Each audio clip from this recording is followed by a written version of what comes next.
When looking for the king of podcasts, you're at the wrong channel. Well, excuse me! Looking for good ideas for life? You're far from good hands. Hey, bud, what's your problem? If you think the listener is always right, you're far from the right place. Out of order! Even in the future, nothing works! Hosted by a Northeasterner by birth, but a rebel by choice. Are you threatening me? If you want a host that floats between love and madness, and we know the night is always gonna be here anyway. Thinking of you's working up my appetite. Looking forward to a little afternoon delight. then play on and listen to Crazy Train Radio. All right, guys, listen to this blues riff and B. Watch me for the changes and try and keep up, okay?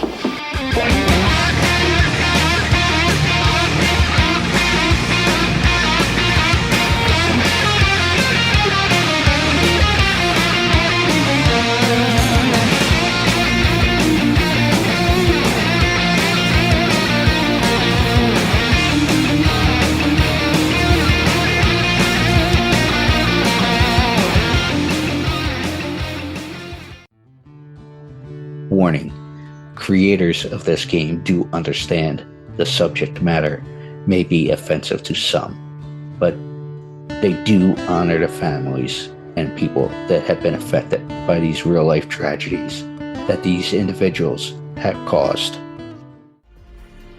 Want to play a game? Oh, yeah! Lover of true crime? Yes, yes, yes. Well, we got an interesting game for you to check out. Wow. With the mashup of influences such as horror movies, collecting cards, and RPGs. What? Led to giving birth to an incredible creation of this game, Killers, the card game. You are all my children now.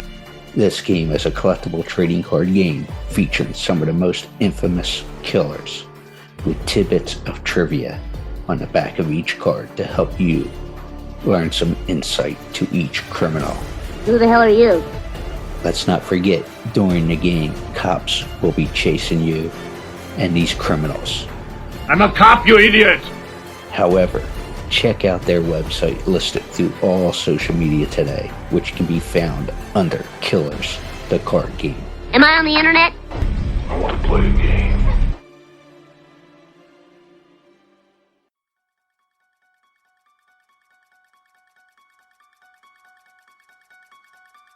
Hello, everybody.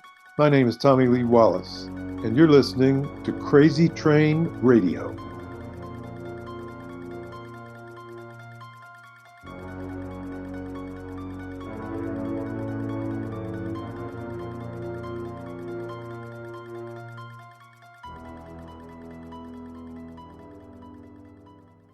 Hey folks, it's your least favorite host in the podcast world, the Croc, Jonathan Steele. And boy, do we have a good one for you today.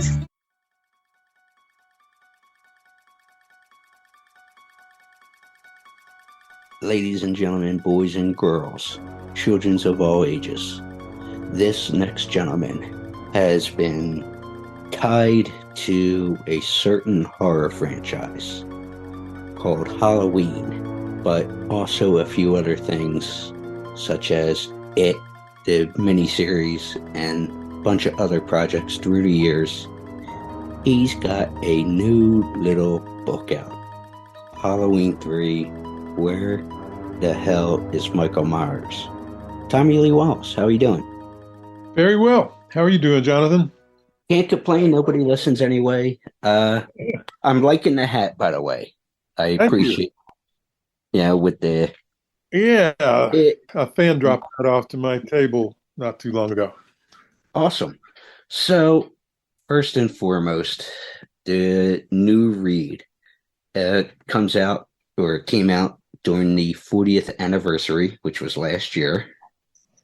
There it is. Oh, it looks like that, although this is not the book itself. It's Yes. It's a little thicker than that. Yeah, mine is in the mail. I know it will be here in a few days, which is awesome. Yeah. So, obviously, after 40 years since part three, why now go in depth with the story? Well, 40 years is one good reason, 40th anniversary.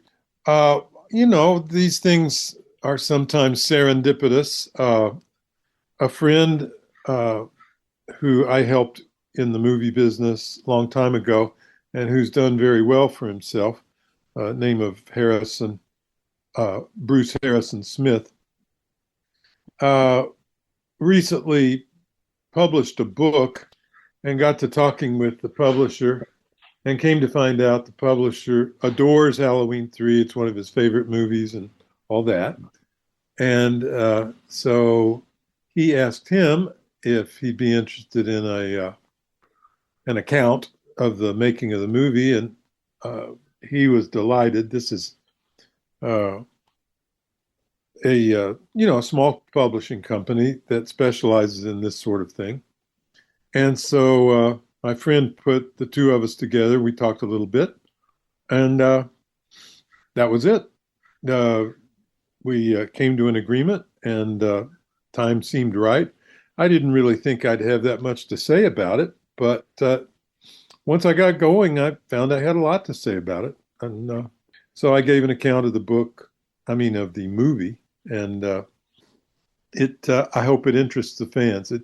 I think it tells the story pretty well. It was an unlikely thing, a movie with a Roman numeral after it that was not really a sequel at all. And therein lies the tale. Yeah, and we'll dive into that a little bit. But the gentleman you mentioned, is that Harrison Smith, the director? Yes. Nice. Great guy, friend. Known him for a while. Yeah. Yeah. I knew him when he called himself Bruce, which is his first name. Yeah. And he approached me very early on about doing a movie, which never actually came off, but we became friends behind that, and we've stayed in touch ever since. And since then, he's really been doing well for himself. So I'm very proud of it. Exactly. I was actually looking for his book on my shelf here. I know I have it somewhere, but it's a very good read. Well, he's a true movie fan, and exactly, you get that vibe from him. Yeah, he loves the experience of watching movies and talking about them, especially scary movies and sci-fi. Exactly. And Halloween 3 has a mixture of both with that. And yeah, I guess so. Yeah. When you think about it. And obviously for a lot of years, and I'm friendly with Stacey Nelkin, who was in the movie. Great lady as well. And we were talking about it. And so I'll get your perspective on it, because I'd never spoken with you or anything. This is the first time we're meeting. Yeah. For a lot of years, the film was shit on because it's Halloween 3, but hence the title of the book, there was no Michael Myers. So in recent years, the film has gotten a lot more respect and love from fans. Yeah. And part of, I would say, my argument is, because I've always liked the movie. Thank you. So, but part of my reason of liking it was, or I should say, that I always mentioned, and I'm sure you've heard this argument, that if it was titled something else, which I actually heard you come up with a good idea in another conversation, it would have gotten more love. Would you say that was true? Well, it's a funny, you really had to thread the needle on that one, because had it been released just as, say, Season of the Witch, great. Might have gone out there. If it really gotten promoted, it might have found a fan base.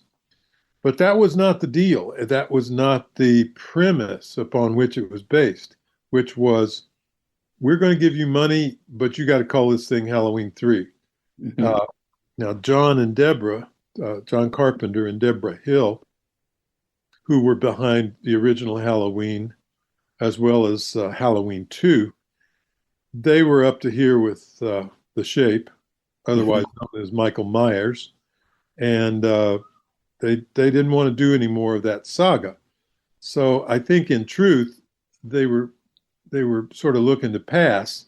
The train was going to leave that station anyway. But they did offer up a proposal that, okay, we'll stay on board if we can do something completely different.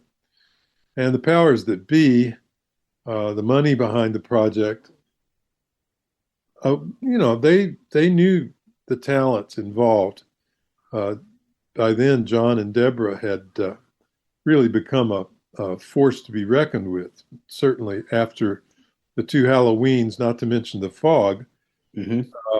They could attract money. And so these guys said, all right, do anything you want, which I think may have taken John and Deborah a little by surprise, but it was like, well, okay, we'll come up with something. Yeah. That went on like that. And Deborah, I think, came up with the pitch, the elevator pitch, witchcraft meets the computer age. And all that was well and good, but the H3 part, the Halloween 3 part, stuck all the way through. I think we could have been rescued by a super effective ad campaign, which I go into in my book. Yeah.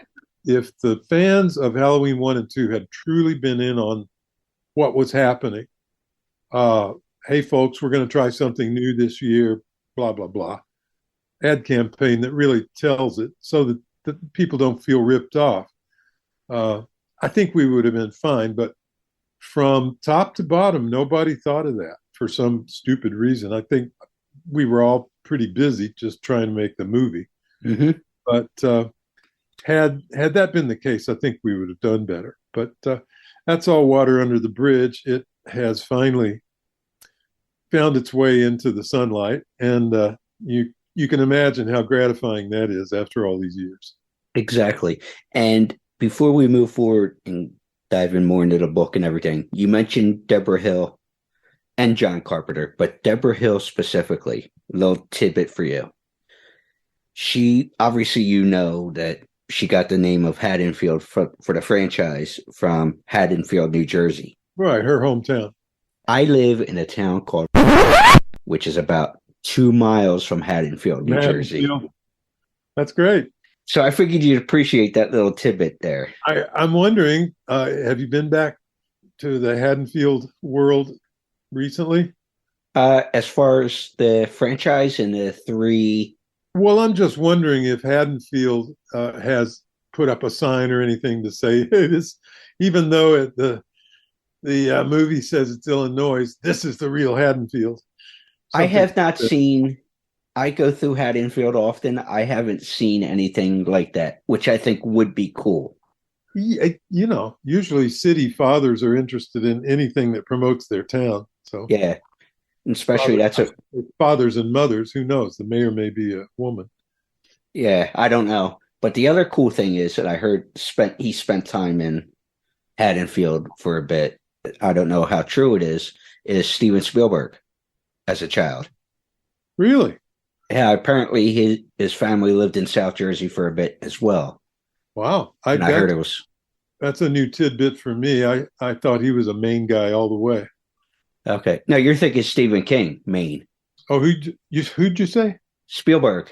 Oh, another whole matter. Yeah. And I thought, was a Southwestern guy all the way. Out around Phoenix somewhere? Yeah, that's one of those things kicked around. But obviously, Deborah called you. I think you were finishing up Amityville 2 as a screenwriter. So when did they say, hey, do you want to come back home, essentially? I think they said that about 5 minutes after Joe Dante decided he was going to do another project instead of Halloween 3. He was on board very briefly when they were getting started. He was, I think, instrumental, as was John, in getting Nigel Neal on board as the writer to expand on that elevator pitch. So they called me up after Joe fell through, which I was very glad about because you probably already know I said I dropped out of Halloween 2. Uh, I've heard parts of that. Yeah. I was the director designate of Halloween 2 in the early days, up until the time that John turned in the script. And I'm sorry to say, I just hated it. Halloween, the original Halloween, I thought was a real fine piece of art. Really did something cool, which was make arguably the scariest movie ever with virtually no blood and guts and gore. And I can really get off on a tangent talking about the difference between scary and gory. There's a fine, strong red line to me between the two. Well, I'm curious to hear a little bit of that, if you don't mind. Gory is not scary. Okay. Gory's gory. And if you like gory, if you like torture porn like Saw, well, more power to you. Go buy a ticket and watch it. But I don't find any of that scary. I just find it kind of annoying and disgusting. Whereas good scariness is like a elaborate piece of music. You've got to work very hard to set up expectation, play the audience up and down and back and forth. And it had nothing to do with how much blood you show or how many veins are dripping or any of the rest. And that was what Halloween was all about. Now, quite a bit of time elapsed between Halloween and Halloween 2. Mm-hmm. And I think John, who, along with Deborah, knew the market as well or better than anyone else, had noticed the arms race of violence and gore in horror movies ever since Halloween kicked off the new wave franchises.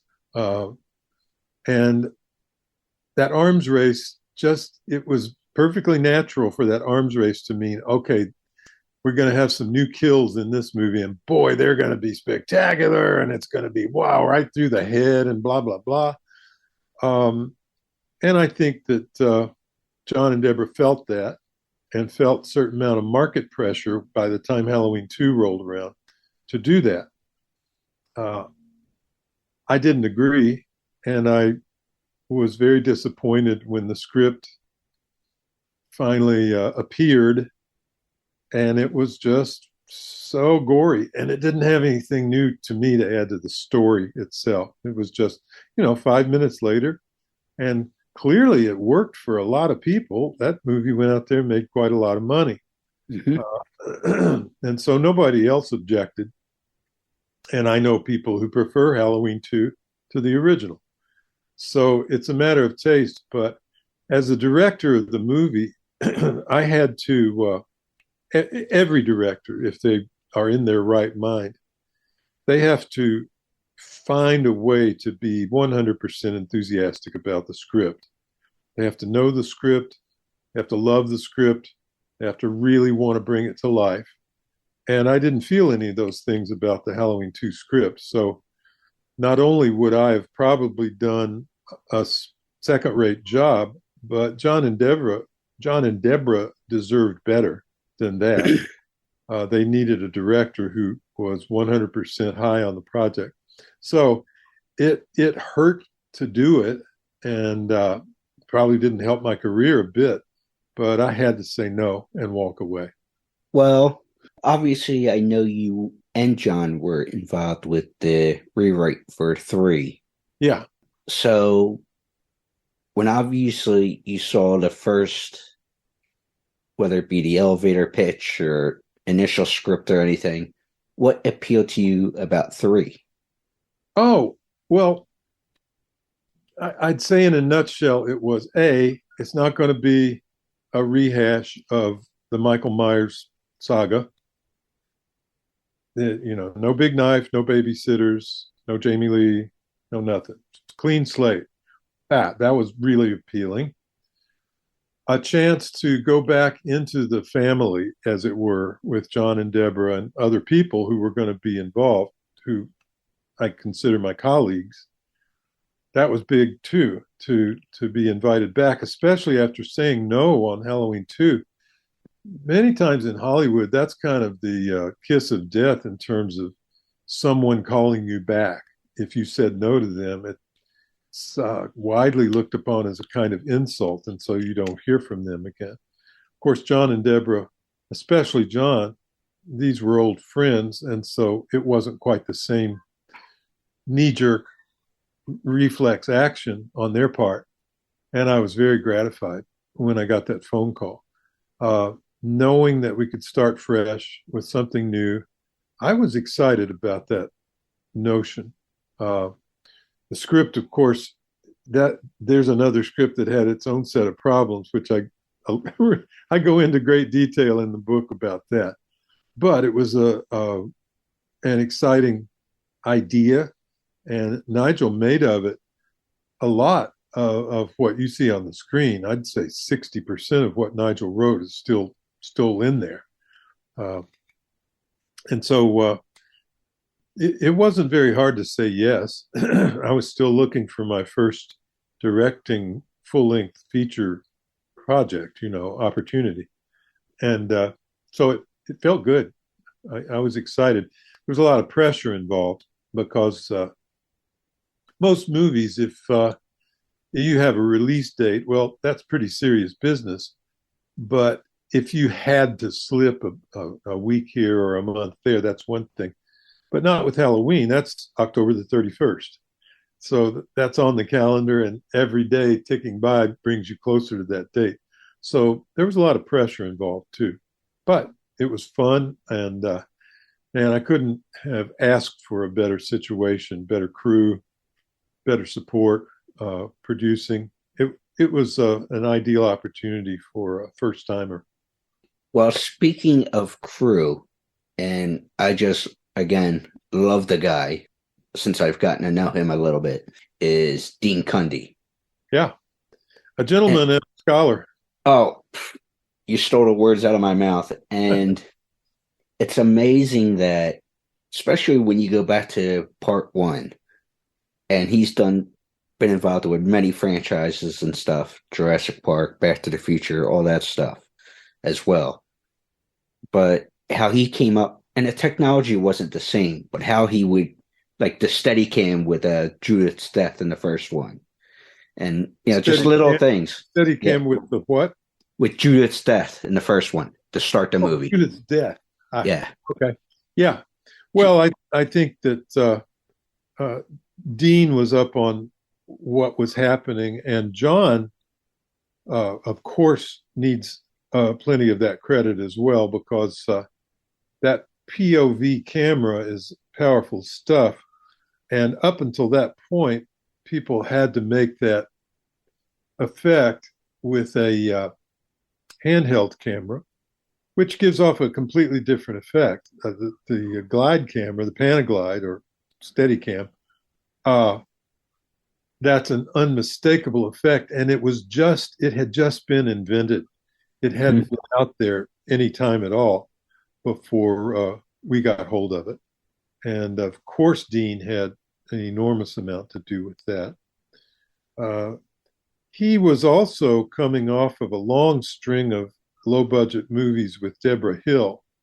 They had worked together considerably beyond that. And he was ready for more. Clearly he was ready to take it to a higher level, which he certainly did. Absolutely. So obviously a big thing in recent years, and I guess it has to do with Marvel and all that other stuff, other franchises. And it's been a big debate because I mentioned the original or the new three that came out with Jamie Lee these past couple of years.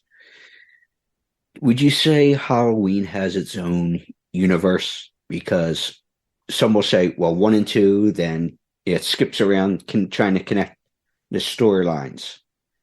So, well, look, I'm not much of an expert on what happened with Halloween after 1 and 2 and 3. I lost interest completely, and so I have no idea. I mean, there are tons and tons of people out there who just adore every film, and they have their favorite kills and they have their favorite shape, and they can name who played him in what movie and so on and so forth. I really haven't followed it very closely since the first one. It's a universe for certain. That story, which originally was entitled The Babysitter Murders, just kept on keeping on. And it's funny because all of us, John included, felt that after we'd done the original Halloween, well, not much more to say. Actually, when Halloween 2 came along, we were all like, what? We made the perfect horror movie. What else is there to say on that subject? Well, we were pretty naive. Clearly, there was a lot more to say about it that audiences were willing to buy a ticket for. So, it just expanded out. Oh, they're brother and sister, blah, blah, blah, and it goes, oh, and there's a cousin. He was reborn. I don't remember why. The audience didn't care about the fact that, he was totally killed in Halloween 2. Well, no, we're hungry. We want more movies. So we don't care about that. Just start over again. Yeah.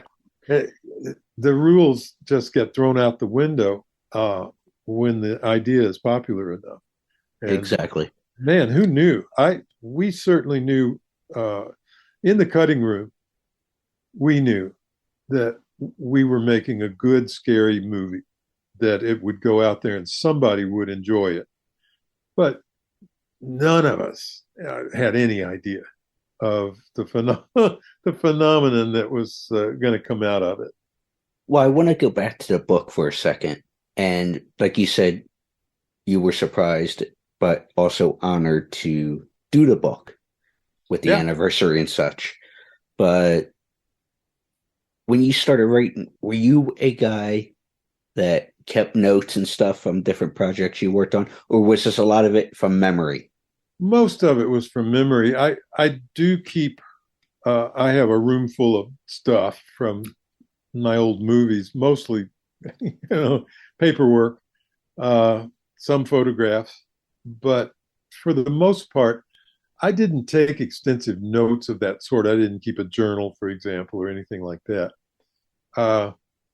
But I was drawing from memories that so many of them had been kind of buried because you've got to remember, Jonathan, I came off of Halloween and got slapped in the face on Halloween 3 with the perception that it was a failure.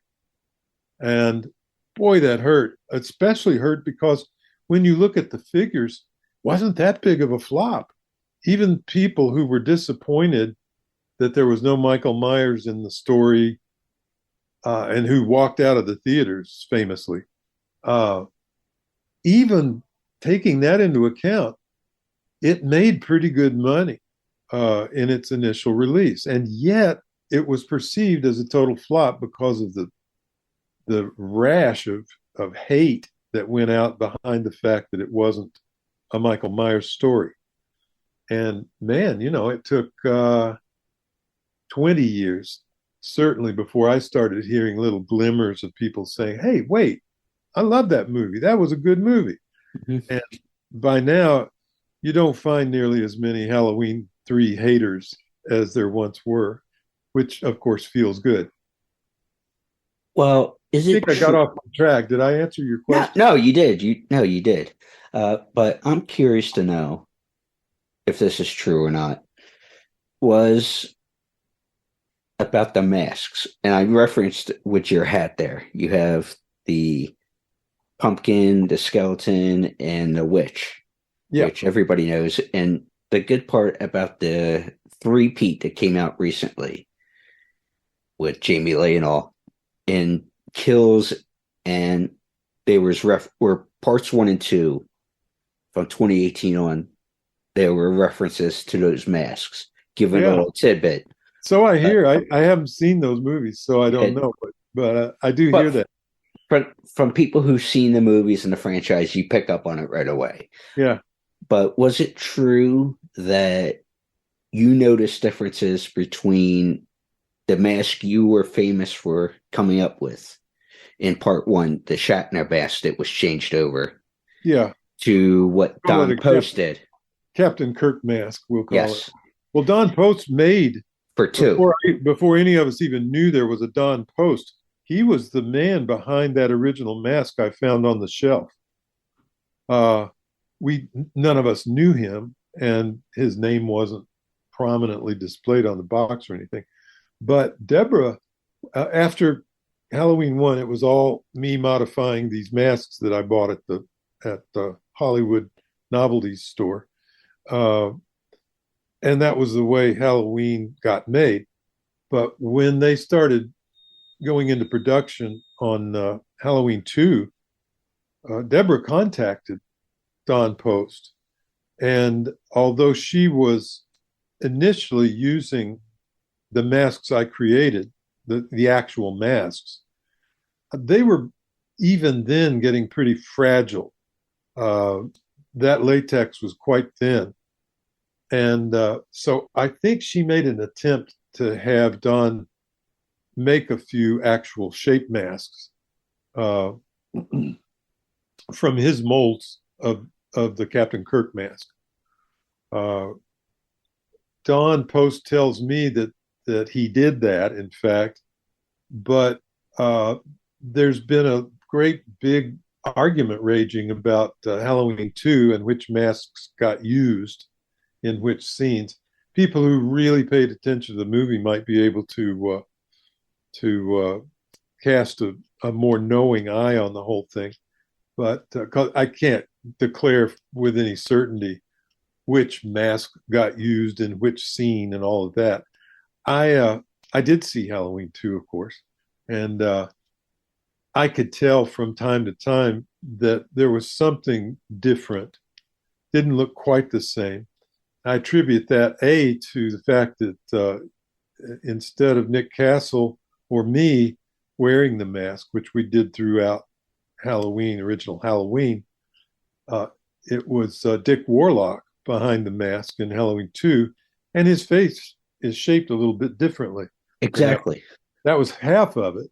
The other half is that if Don made masks and they used them in certain scenes in Halloween 2, I guarantee you that latex was thicker on those later masks. So the debate can continue. I don't know which mask got used when, but Don did assure me that he did make some masks for Halloween 2. Well, with that being said, where I was going to go with that was it true when you, with the masks from 1 and 2 and Don Post and everything you just said, that it led to finding and creating 3 prominent masks on your hat or in part 3? Absolutely. Deborah, we knew we were going to need some kind of Halloween masks. The script that Nigel wrote did not specify exactly what those masks were. The way it was written, it was left pretty general, just the nature of those masks. And in the book, I've actually got a sketch of a clown. I was experimenting with what 3 masks are going to be ideal.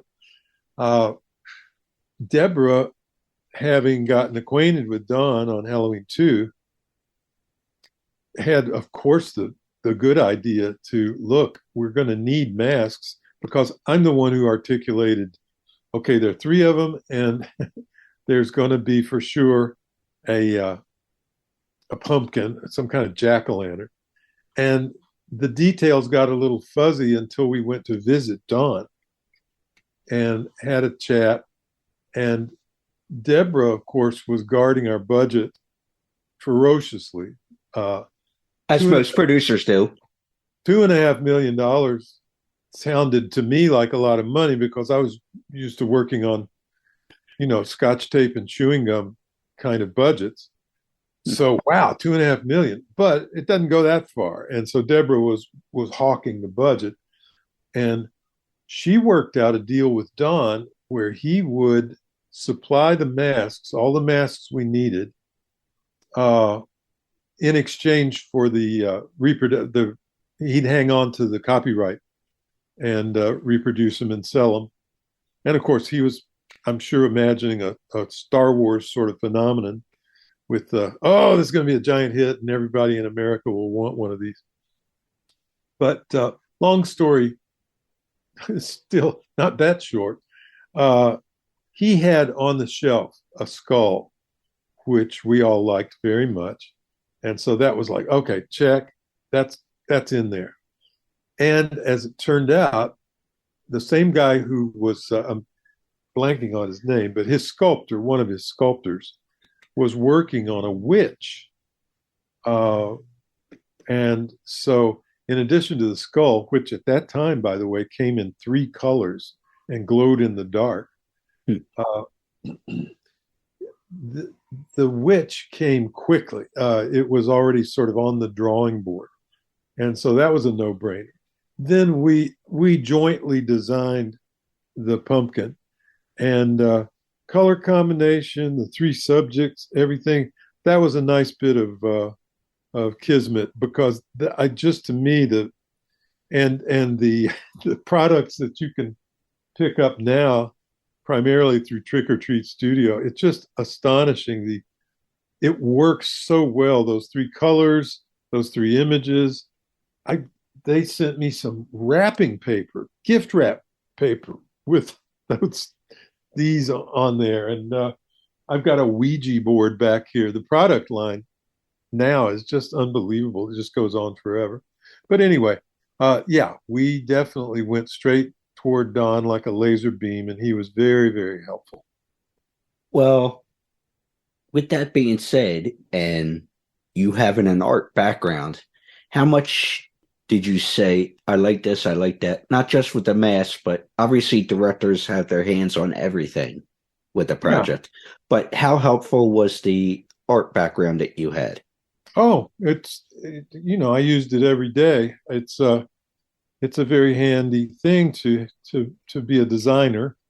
I suppose that some other director might come into it by way of the theater, working with actors. I think for me that was a unknown territory, and probably safe to say it was a weakness for me. I really had to do my homework to get with actors. But the design part of it, the composing for the frame, set building, all of that was just duck soup for me. I just jumped right in. And of course, Peter Jameson, my designer on the show, I didn't want to step on his toes too much, because a smart director won't try to do it all. You'll just try to guide everybody's creative talents and funnel them into one thing. But so Peter gets an immense amount of the credit for the look of Halloween 3. But yeah, I used my design background every day. Well, the book is definitely available now, Amazon, and I'll have links to the publisher. But I want to ask you, while I still have some time, there was a picture I just learned about and seen from the original Halloween rap party when you guys were all playing. Yeah, guitar. That our informal group, John, Nick, Castle, and me, we called ourselves the Coupe de Villes. And we played our rap party, and there were 3 masks, at least 3. I can't remember how many I made. It was at least 3 and no more than 5. But anyway, we had 3 around, so we put them on to start our set. Well, I was going to ask, when you chuckled about that, was there a little libation per se at this rap party? Or? Like Bullet. Is that? Yes, it is. Yeah. Are you a Bullet fan yourself? Or? Yeah, Bullet Rye. That's good stuff. Yeah. Yeah,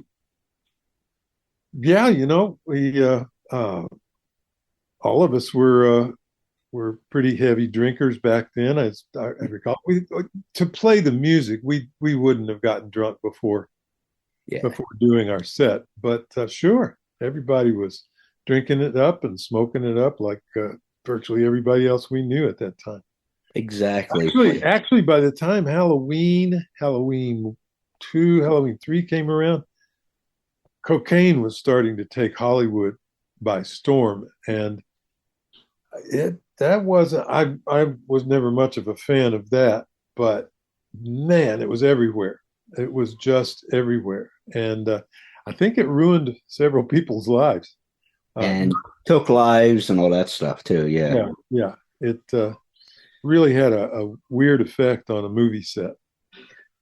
With part 3, I'm curious to know, what was the most challenging thing for you?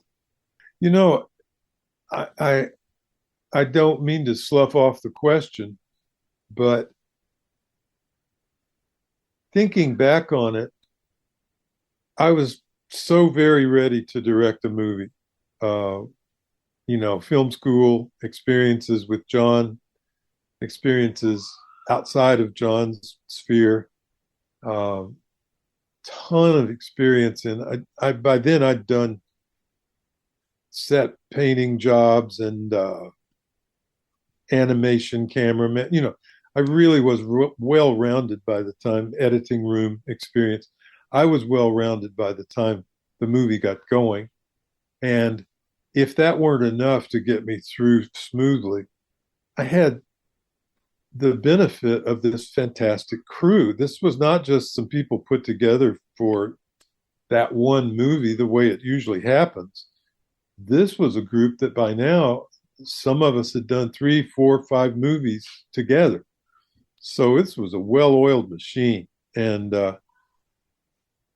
I'd say I just had it so good. John was supportive as a producer, kind of silent partner producer. He kept his distance, which I appreciate to this day, because you can imagine if he was standing around on set all day, that could be sort of intimidating for a director, another director. And besides, he was very busy in post-production on The Thing at the same time this movie was going on.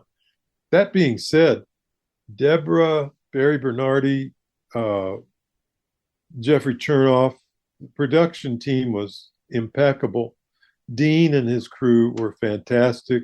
Peter and his crew, impeccable. So I didn't have too many awful times. I'd say the biggest struggle we had was with the script, getting it fully ready to put in front of the cameras. And when you read the book, you'll see that I do a little question and answer with myself in the book about, second thoughts. Would you like to go back and fix that?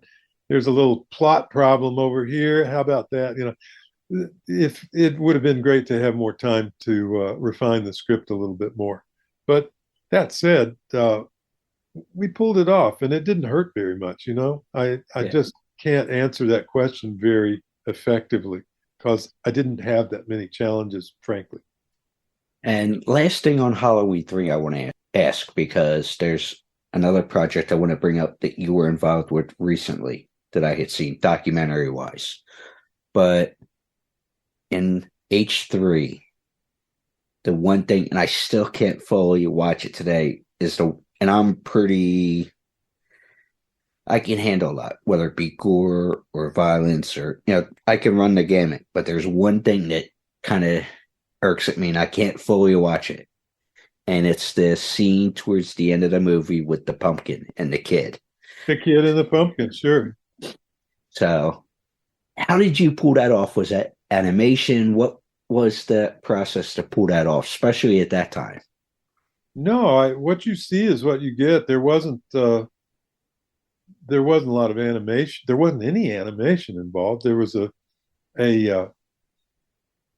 beginning, middle, and an end in terms of the mask itself. The beginning, of course, was ordinary mask. In the middle, it was a kind of a soft melting mask, and in the end, it was a really oozy mask. Live creatures and snakes. That was no joke, man. We were working with a rattlesnake on the set, among other creatures that are less odious. But the rattlesnake was scary. Yeah, I think it's like like you said, the melding and the formation that Well, got to me. the young actor, he had to get his hands in that. I guess it was stage 2, and start holding the mask, and it's very sponge-like, and he had to squeeze it and everything. That was the money shot for me. Was that moment when he's like, "Oh no, whatever's going on with his poor little face and his head inside that mask cannot be good." And then when he flops over, and bugs start coming out, And the snake, and yeah, like, "Oh no, I can't. Oh no." But of course, that was the effect it was supposed to have. So yeah, that was that home run. I would say anything, whether it's the effects or whatever, that little portion there was definitely the home run, I think. I want to ask you though. Okay. Now, do you consider that scene gory? I wouldn't say gory is not the term I would use because, like I said, I can watch the gamut. Like I just recently watched the Terrifier movies, and there's other stuff that I've seen that bloody and gory and everything else. But I wish I could pinpoint it. That there's just something like that second stage, like you said, when he's grabbing the face, and that you go, ooh. Ugh. I'm going to submit to you that I don't consider that gore. I consider that an idea that gets inside you. Yeah. A really fiendish idea. And I think that Nigel was particularly good at introducing that sort of way of doing horror in this story. And John and I carried the ball with the contributions we made in the script. But I think it's different when you're about to mutilate somebody or cut them up or put a hook through their face and stuff like that. That to me is pointless. Is that the story? No, it's just a side venture down some basically torture porn. Whereas this was, wait a minute, this is right at the heart of the story. This is what's going to happen to these kids if this guy succeeds in making these masks do their magic, their evil magic on these children. That's right into the point of the story. Yeah. So to me, that's justifiable. I won't call it gore, but justifiable grisliness that makes you wince. And you mentioned the mental side. I would say, and I mean this respectfully, it's a total mental fuck. Where it just gets in your head there. You get, like you said, it's like, oh, geez. Like, yeah. But we're talking, like you said, it's also, like you said, within the context of the story that was being told in the film. We're talking about ideas. Yeah. Storytelling ideas, as opposed to guy kills guy, Yeah, exactly. Guy tortures guy. But that's what made it unique and different, and why I appreciate not just that part, but the story, because it was different compared to every, like you said, guy on guy murder or whatever the case is that you see in other franchises. Graphic murder. Yeah, it's, well, I mentioned Stacy earlier, but I got to ask before I ask you about this other project, is Dan O'Hurley and Tom Atkins for the two male roles in the picture. So protagonist, antagonist. What was it about those two that you said these guys are right for what they did in the film? You mean, how did I go about casting them? Well, casting them, and because it's just like, I can't sit here and go, well, why not go Robert De Niro, Billy Crystal, or name other names? But what was it for you about those two that you go, these guys work for what we're trying to accomplish here? Well, first we have to dispense with the notion that on every movie, every casting decision is precisely for art. That's generally not how it works. There are a dozen other considerations that go into every part. Who's available? Can we afford this person? Robert De Niro? No, we can't afford him. Okay, you go through the list of the usual suspects, and we had a list for Dr. Chalice, and we had a list for Connell Cochran, and I will tell you that before we arrived at Dan O'Herlihy, uh, I was trying to get Fred McMurray. Do you remember Fred McMurray? I've seen some of his work, but I don't. It would have been really interesting because most people of my generation knew Fred McMurray from TV kind of Disney movies or TV movies about this rather fatherly or avuncular guy who stands around smoking a pipe and Like my three sons. my three sons' dad, you know, that kind of benevolent figure, which great. But anybody who is a real fan of the movies, especially Billy Wilder movies, might recall a movie called Double Indemnity. Fred McMurray starred in that against Barbara Stanwyck, and they plot to commit a murder. And he was evil. He was horrifying, and he played it so well. Well, he didn't get those parts later in his life, so I thought, oh my God, this would be a coup if we could get him. He didn't. He didn't respond. He didn't want to do that. He was well past his acting career, at least as he perceived it, and was not going to be called back into action for our cheap little low-budget horror film. That said, as soon as it was Deborah, Dan O'Herlihy was pretty much Deborah's idea, and as soon as she said it, I thought, yeah, let's do it. I think that just makes perfect sense. And of course, he turned out to be just brilliant in his part, just perfect. And I think a lot of credit goes to Nigel Neal, too. He created that villain, no doubt about that. John and I may have tweaked it here and there. I think I rewrote the speech at the end that's so much about Halloween itself, you know, when he is talking to Tom Atkins' character and is about to walk out of the room, but he gives a little lecture first on the history of the rituals of Halloween. That said, that was a great part and a great performance. Now, in the case of Tommy Atkins, we had, like I said, the usual suspects, great big long list of people that we might be able to get for this part, and of course a few that were absolutely not realistic. You know, your budget is not going to allow you to go out and get real star power. Tom was sort of in the family. By then, I'd worked with him on The Fog. Mm-hmm.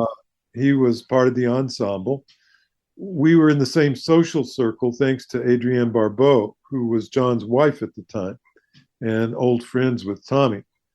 Well, that was another one where Deborah, I think, was leading the idea of using Tom as a sort of May-December type relationship between him and this young girl, which was, for the time at least, it was kind of edgy, the idea that we would put them together. It's like, oh yeah, but he's not like classically blah, blah, blah, blah, and he's too old for her, and she's blah, blah, blah, blah.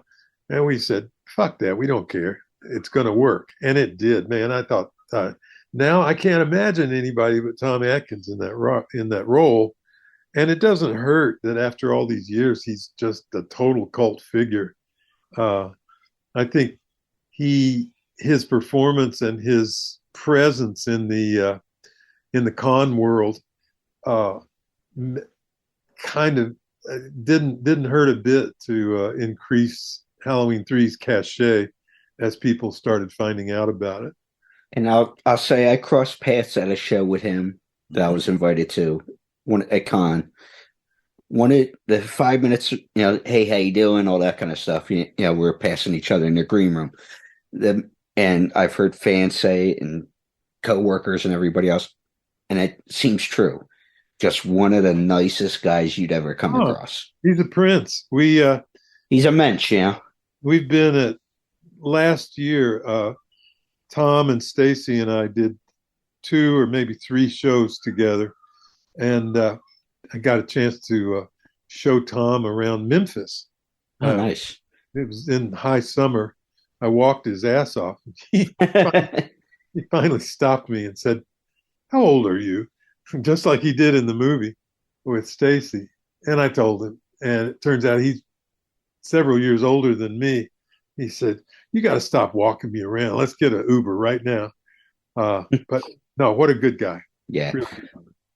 But the other thing I wanted to bring up that I saw you in was the documentary for Pennywise, the story of it, because you were involved with the TV series, which I got on DVD.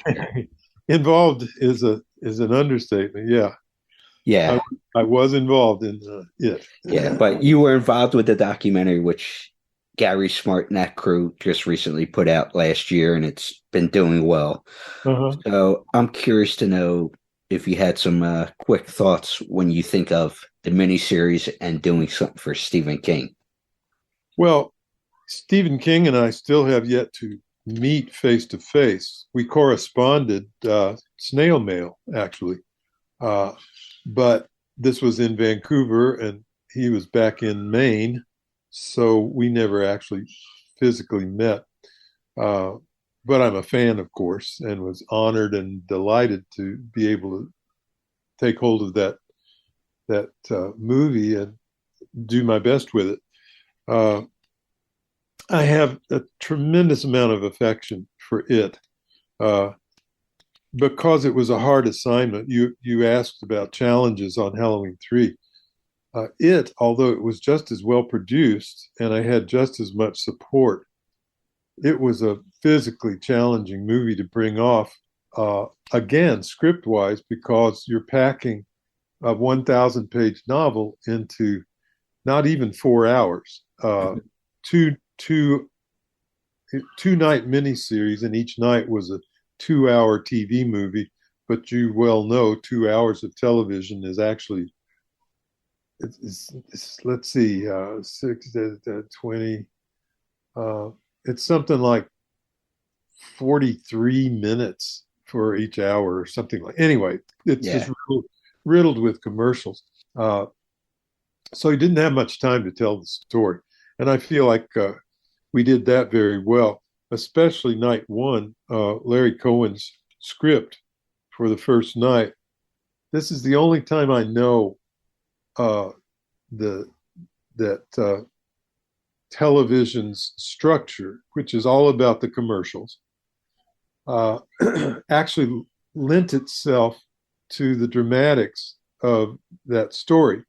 Because on television, a 2-hour miniseries at that time was divided into 7 segments.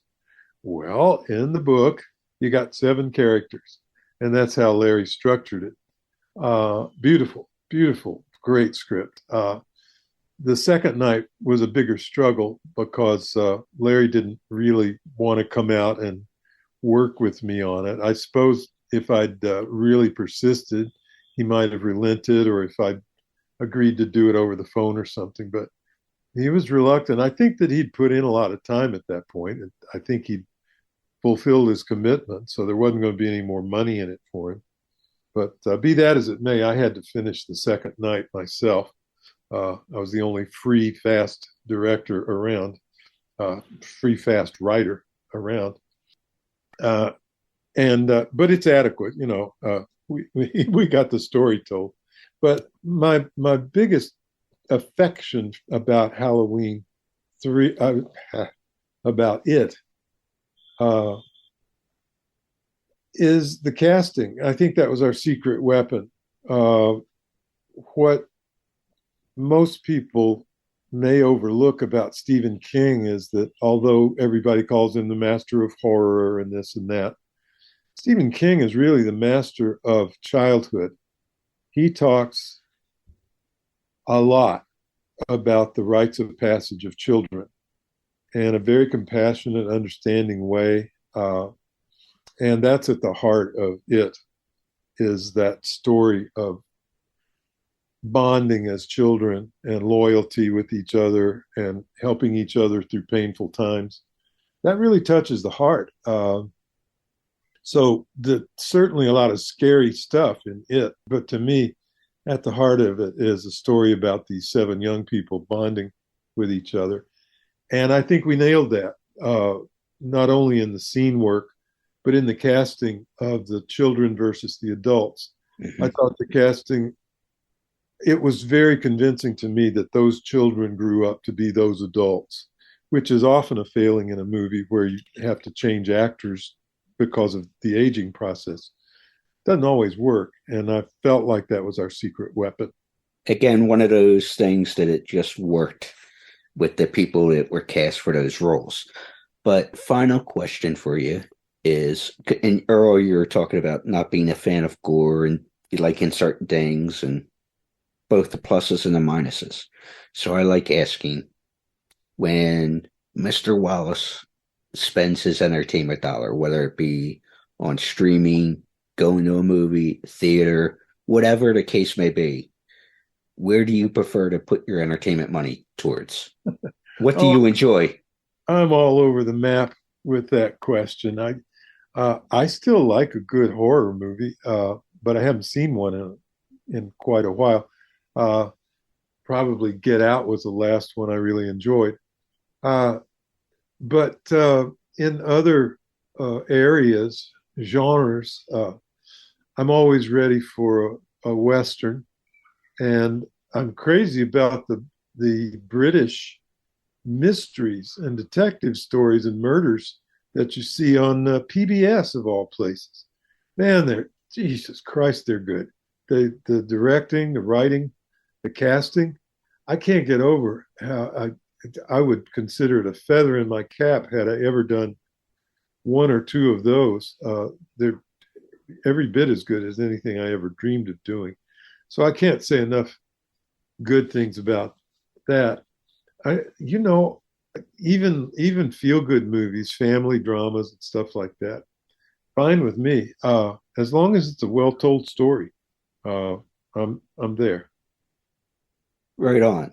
Well, the book is Halloween 3, Where is Michael Myers? It's available now. Like I said, the links will be there. Mr. Wallace, thank you. You're most welcome. It's been a pleasure. Happy, happy Halloween, Halloween, Halloween, happy, happy Halloween, Silver Shamrock. Happy, happy Halloween, Halloween, Halloween, happy, happy Halloween, Silver Shamrock. It's almost time, kids. The clock is ticking. Be in front of... Hey there, Friday fans. We know how much you enjoy the movies. Enjoy grabbing your Friday merchandise and interacting with the Friday family, whether it be at conventions or during our particular watch-alongs. Well, when you're looking to get yourself masks, why not check out our friends over at Camp Blood Customs out of New York State and order your specific custom mask from any of the films. All orders are made specifically. Your needs and wants are. Make sure you find Camp Blood Customs on Facebook, Instagram, and all over social media and order yours today.